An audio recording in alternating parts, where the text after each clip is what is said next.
Bonjour à tous. Bon, alors d'abord, ce qui est très intéressant, c'est le succès du code QR en France, ou du QR code, comme on veut, hein, ça c'est vous qui voyez. Alors c'est un grand succès. Déjà, je peux vous le dire, puisque pour les commerçants qui sont touchés par cette mesure liberticide, eh bien, nous avons déjà la certitude qu'ils ont perdu la moitié de leurs clients. Vous me direz, c'est pas grave, ils ont été fermés plus d'1 an, donc pour les restaurants, les bars, les cinémas, les salles de théâtre et tout ça, ça fera encore une dégringolade de plus. Autre sujet qui n'est pas abordé par les médias, mais que vous pouvez vérifier par vous-même, surtout dans les grandes villes comme Paris, par exemple, le nombre de commerçants qui n'ont pas réouvert après la fin du dernier confinement. C'est pas mal, c'est pas mal. Donc, ce qu'on vous dit d'un côté, c'est que tout va très bien, Madame la Marquise, et quand vous vous promenez dans la rue, tout bêtement, vous regardez, et là, vous dites, c'est marrant, ça va tellement bien, il y a beaucoup de commerces de fermés quand même. Hein? Bon, on continue. De toute façon, tout le monde s'en fout. Alors là, c'est les vacances, ça tombe très bien. À la rentrée, on verra ce qui se passera.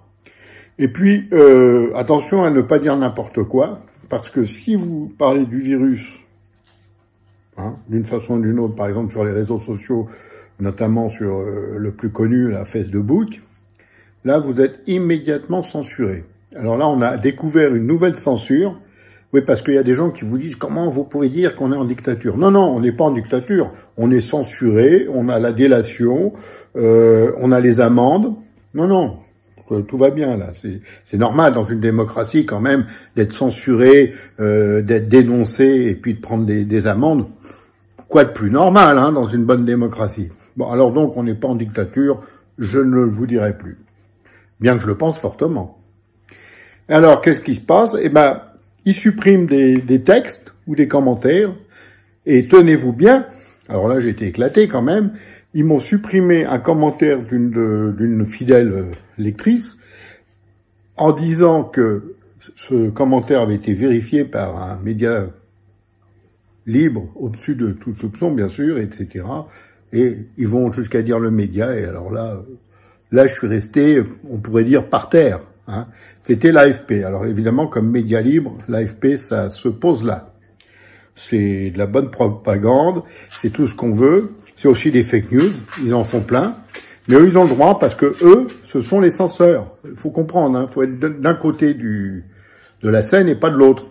Donc nous, on est du mauvais côté. C'est pas de chance. Mais heureusement, nous ne sommes pas en dictature. Parce que si on est en dictature, hein, bon, tout va bien, non, ne vous inquiétez pas, tout va bien. On s'aperçoit que les vaccins, finalement, c'est pas ça, hein, puisqu'ils parlent de revacciner les gens une 3e fois. C'est normal, tout va bien, hein, tout va aller bien. Si on a 3 vaccins par an pour juste survivre, super la vie, hein, dans une démocratie, super.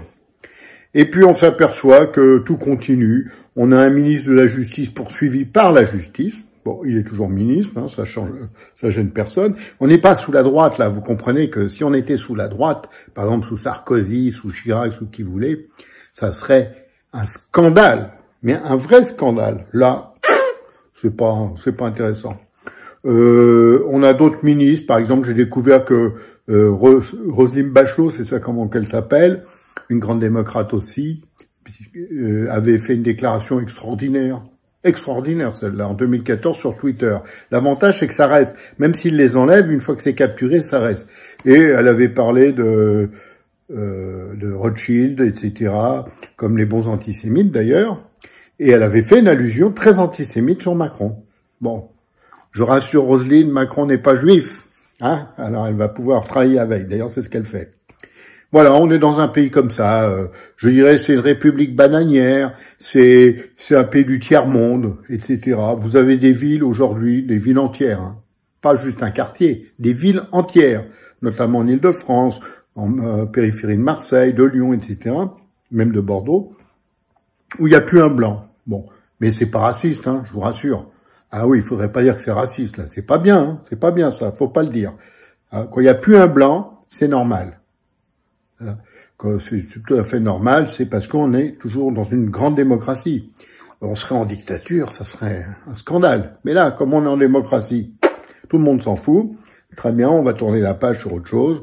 Bon, des scandales, il y en a à l'appel. Il y en a à l'appel. Sous Macron, c'est marrant, on n'a jamais eu autant de scandales. Mais là où ils sont forts, ils étouffent les scandales. Hein, ça, c'est la marque du Parti socialiste, quand même.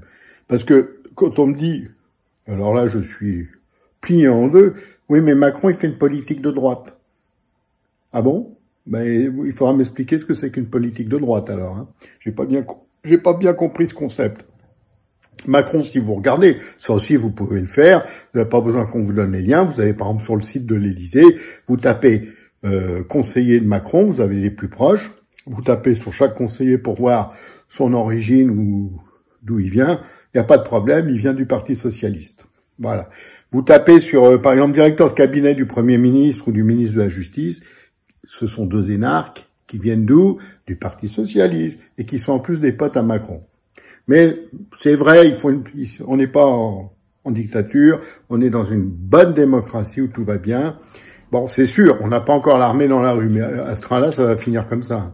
Il y aura l'armée qui viendra dans les restaurants, les bars, les théâtres, les cinémas, les salles de sport. Et puis, personne n'est choqué. On est en terrasse. Bon, moi, j'y vais plus. On est en terrasse. On prend l'air. On prend un café, une bière, ce que vous voulez. Eh ben, il faut un code aujourd'hui pour y aller en terrasse. Mais le métro, le RER, les trains de banlieue qui sont bondés et tout, on s'en fout. On sait très bien où s'attrape le virus d'ailleurs. Dans les métros, dans les RER, dans les trains bondés, dans les hôpitaux. C'est d'ailleurs même dans les hôpitaux qu'il y en a le plus. Mais ça gêne personne. On s'en fout. Hein. Dire la vérité, quand même, faut pas déconner. Pas dans une démocratie. Hein. Alors, comme on est bien en démocratie, sur ce, je peux juste vous dire la chose habituelle. On est mal, on est même plus que mal, très mal, super mal.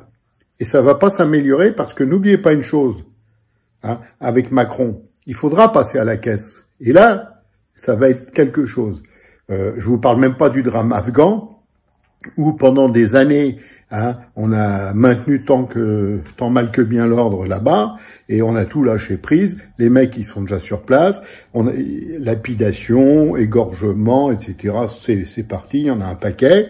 Tout va bien. Vous avez un ministre, tiens, encore un ministre socialiste aussi, hein, il est socialiste, Le Drian, hein, qui a dit, il faudrait pas qu'il y ait une politique inclusive. J'ai cherché le mot inclusif et je me suis dit, le mec, ou il a pété un plomb, ou alors il a pas de culture. Je préfère qu'il ait pété un plomb, hein, franchement, parce qu'un ministre qui a pas de culture, ça fout vraiment mal.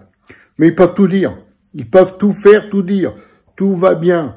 Vous avez même des gens pour dire, ouais, vous êtes contre le pass, vous êtes contre le vaccin, vous êtes contre ceci, contre cela. Vous êtes donc un type d'extrême droite. Ouais, bon, ça leur fait plaisir. On va accepter la définition. Hein. Personnellement, je suis pas contre le vaccin, je m'en fous. Personnellement, je suis pas contre le pass. Si le pass, c'était juste de le montrer et qu'il soit pas enregistré, ce qui n'est pas le cas puisqu'il est enregistré. Donc, enregistré, c'est-à-dire qu'on vous suit, qu'on vous piste, etc., etc. Et que si un jour vous avez des problèmes avec l'administration, vous saurez d'où ça vient. Hein. Même si vous le dites pas, eux, ils le sauront. Donc, je le répète, on est mal, très mal, etc. Et puis, je vais arrêter là parce que sinon, je vais m'énerver, c'est pas bon pour ma santé. Alors, je vous dis, pour ceux qui veulent, et ça serait sympathique de leur part, en plus c'est gratuit, de s'abonner à ma chaîne YouTube, et surtout de partager cette vidéo pour que les gens ils sachent comment on les prend pour des cons. Parce que là, on est arrivé au stade ultime de prendre les gens pour des cons. Mais là, c'est fait en meute. Hein. La télé, la radio, les journaux, les politiques. D'ailleurs, à ce sujet, je vais conclure là-dessus, on n'entend pas l'opposition. On ne sait même pas qu'elle existe. Par contre, ils vont tous être là pour demander vos voix. Hein. Alors ça, ils vont être là pour vos voix, vous promettre la lune, ou à faire comme Barnier qui a dit qu'il y avait peut-être trop de migrants, qu'il fallait réguler ça. Alors Barnier, comme je l'ai écrit et ça a été publié, j'en reviens pas, j'ai dit c'est un ancien joueur de flûte qui s'est mis au pipeau. Voilà. Donc on en est là, dans ce grand pays qu'était la France, qui est en train de, comme le Titanic, de couler à pic. Ceux qui pourront être escapés, tant mieux pour eux, et pour les autres, eh ben, on se retrouvera là-haut. Ciao à tous. Merci de m'avoir écouté. En tout cas, c'est sympathique de votre part.